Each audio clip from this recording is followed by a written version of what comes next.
วัสดีค่ะวันนี้มาเจอกับ My Tita Shop ออนไลน์กันอีกแล้วนะคะวันนี้นะคะไมค์ก็จะมีไมค์นะคะมาแนะนำกันอีกแล้วนะคะก็จะเป็นไมค์2รุ่นนี้เลยนะคะเป็นไมค์ตัว Boya BY DM 100นะคะและ Boya BY DM 200นะคะ2รุ่นนี้เลยนะคะ2รุ่นนี้นะคะดียังไงนะคะสำคัญมากนะคะ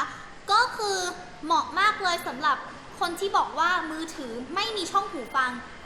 เพราะว่า2ตัวนี้นะคะมันจะมาพร้อมกับพอร์ต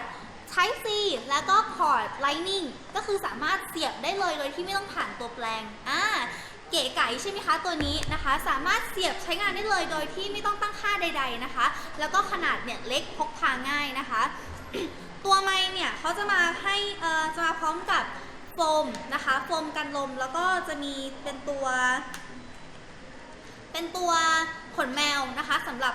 ถ่าย outdoor กันลมข้างนอกอะไรอย่างเงี้ยค่ะลมแรงๆนะคะมาพร้อมกล่องกันกระแทกแบบนี้เลยนะคะแบบนี้นะคะตัวไมค์เนี่ยขนาดเล็กมากและน้ำหนักเบามากนะคะเดี๋ยวให้ดูแบบนี้เลยนะคะตัวไมค์เนี่ยขนาดเล็กมากเล็กนิดเดียวนะคะเล็กกว่าฝ่ามือไมค์อีกนะคะตัวนี้นะคะและน้ำหนักเบามากเลยนะคะเหมาะกับการพกพาใช้งานภายนอกมากๆเลยนะคะตัวนี้นะคะ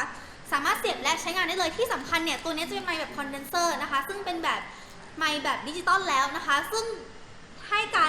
การรับเสียงเนี่ยดีกว่าไมค์อนาล็อกมากๆเลยนะคะก็คือไมค์เนี่ยเสียบใช้อยู่ตอนนี้เลยนะคะตอนนี้ไมค์ก็คือใช้ไมค์ตัวนี้อยู่เลยนะคะใช้เป็นรุ่น BYDM 200นะคะเสียบกับ iPhone 7 Plus นะคะตัวนี้นะคะเสียงก็ได้ประมาณนี้เลยนะคะเดี๋ยวไมค์จะลองถอดไมค์ออกให้ดูนะคะว่าเสียงเนี่ยจะเป็นยังไงถ้าเกิดว่าไม่ใช้ไมค์นะคะ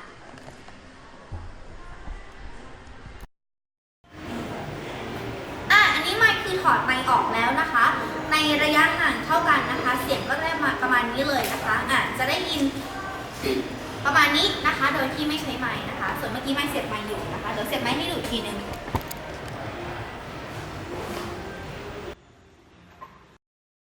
แล้วนะคะใช้พูดเสียงปกตินะคะเท่ากับเมื่อกี้เลยนะคะเป็นยังไงบ้าง1 2 3 4เทสอันนี้คือเสียบไมค์แล้วนะคะก็แตกต่างกันไหมหรือว่าเสียงจะดีขึ้นยังไงนะคะก็ลองฟังกันค่ะ